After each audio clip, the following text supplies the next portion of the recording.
ഒരു സ്നേഹവും ഭക്തിയും കൊണ്ട് എനിക്കെന്തോ എൻ്റെ ഒരു ഇൻ്റലിജൻസിൻ്റെ ഒരു കണക്ഷൻ അല്ലെങ്കിൽ ഗുരുവിൽ നിന്ന് എനിക്ക് പല ഒരു അനുഭൂതികളൊക്കെ കിട്ടുന്നുണ്ട്. അപ്പോൾ ആ അർത്ഥത്തിൽ നിങ്ങൾ എന്നെ അങ്ങനത്തെ ഒരു ആധ്യാത്മിക തലത്തിൽ ഗുരുവുമായിട്ട് ബന്ധമുള്ള ഒരു വക്താവെന്ന് കാണുകയാണെങ്കിൽ ഓക്കെ. അല്ലാതെ പബ്ലിക്കായിട്ട് ഈ അതോറിറ്റികളും അല്ലെങ്കിൽ ഓർഗനൈസേഷനും അതുമായിട്ടൊന്നും ബന്ധപ്പെട്ട് എനിക്കൊരു കണക്ഷനും ഇല്ല. വെറുതെ തെറ്റിദ്ധരിക്കണം, എന്നോട് സംസാരിച്ചിട്ട് അങ്ങനെ ഒന്നും ഒരു കാര്യമില്ല. പിന്നെ ഞാൻ പറയുന്നത് നിങ്ങൾക്ക് കേൾക്കാൻ താല്പര്യമുണ്ടെങ്കിൽ കേട്ടോളൂ. നല്ല നല്ല ആധ്യാത്മിക വിഷയങ്ങളും നിങ്ങൾക്ക് ആത്മശാന്തി ഉണ്ടാകുന്ന, നിങ്ങൾക്കൊരു പോസിറ്റീവായിട്ട് ജീവിക്കാവുന്ന, നിങ്ങളുടെ എല്ലാ പ്രശ്നങ്ങളും മാറുന്ന, അങ്ങനെ എല്ലാ പ്രശ്നങ്ങളും മാറി നിങ്ങൾ ഈ പ്രശ്നങ്ങളും പരാതികളും ഒക്കെ ഉന്നയിക്കുന്നവരുടെ എല്ലാ പ്രശ്നങ്ങളും മാറി ജീവിതത്തിന് സന്തോഷവും സമാധാനവും ഐശ്വര്യവും ഒക്കെ ഉണ്ടാക്കുന്ന ഒരു വഴിയിലേക്ക്, ഈ യൂണിവേഴ്സലായിട്ടുള്ള സ്നേഹത്തിൻ്റെ ഒരു അലൈൻമെൻറ്റിലേക്ക്, സത്യവും ധർമ്മവും നീതിയൊക്കെ പാലിച്ച് കുറ്റവും കുറവുകളൊന്നും പറയാതെ, കാര്യം അവനവൻ ഈ പറയുന്ന കുറ്റവും കുറവും എല്ലാം അവൻ്റെ സബ് കോൺഷ്യസ് മൈൻഡിൽ പോയി നമ്മുടെ ലൈഫിൽ തന്നെ തിരിച്ചു വരും. അപ്പോൾ നമ്മുടെ സബ് കോൺഷ്യസ് മൈൻഡിനെയൊക്കെ ശുദ്ധമാക്കി നല്ലൊരു ജീവിതം നയിച്ചുകൊണ്ട് എല്ലാ പോസിറ്റിവിറ്റി ഉണ്ടാക്കുന്ന വഴി വേണമെങ്കിൽ ഞാൻ പറഞ്ഞുതരാം.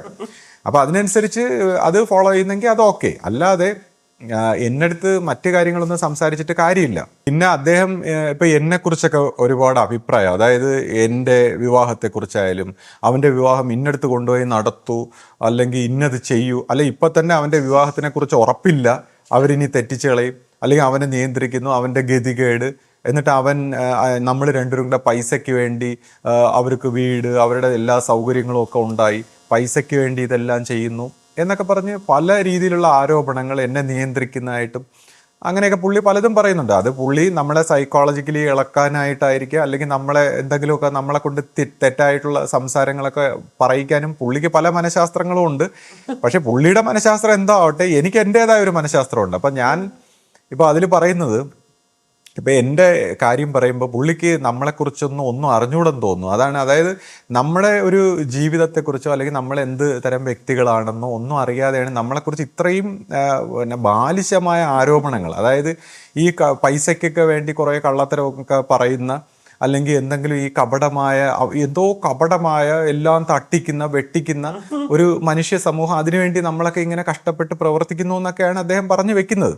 അപ്പം ഞാനിങ്ങനെ ആലോചിക്കുന്നു, നമ്മളെക്കുറിച്ച് ഇത് എന്തറിഞ്ഞിട്ടാണ് ഇദ്ദേഹം ഇങ്ങനെ സംസാരിക്കുന്നത്. ഇപ്പം ഞാൻ ചിന്തിക്കുമ്പോൾ ഞാൻ അത് ചിന്തിക്കുകയാണ്. കാര്യം നമ്മൾ എന്തിനാണ് ഇങ്ങനെയൊക്കെ ചെയ്യുന്നത്? ഇപ്പം ഈ പുള്ളി പറയുകയാണെങ്കിൽ ഇത്രയും ആധ്യാത്മികമായിട്ടുള്ള മൂല്യങ്ങളൊക്കെ സംസാരിച്ച് കർമ്മവും ധർമ്മവും ഇങ്ങനെയൊക്കെ നമ്മളെന്തിനാണ് ഈ പുള്ളി പറയുന്ന ഇത്രയും മ്ലേച്ഛമായ കാര്യങ്ങൾ ചെയ്യുന്നത്? ഞാനിങ്ങനെ ആലോചിക്കും. ഇപ്പോൾ എൻ്റെ ഒരു കുടുംബ പശ്ചാത്തലം ഞാൻ നോക്കുമ്പോൾ, എൻ്റെ അച്ഛൻ്റെ അച്ഛൻ ഒരു ഗവൺമെൻറ് സ്കൂൾ ഹെഡ് മാസ്റ്റർ ആയിരുന്നു. അദ്ദേഹം വളരെ സിൻസിയറായിട്ട് വർക്ക് ചെയ്യുന്ന ഒരു വ്യക്തി. ഞായറാഴ്ച പോലും സ്കൂളിൽ പോകുമെന്നാണ് പറഞ്ഞത്. അദ്ദേഹത്തിൻ്റെ രാഷ്ട്രപതിയുടെ അധ്യാപകനുള്ള മികച്ച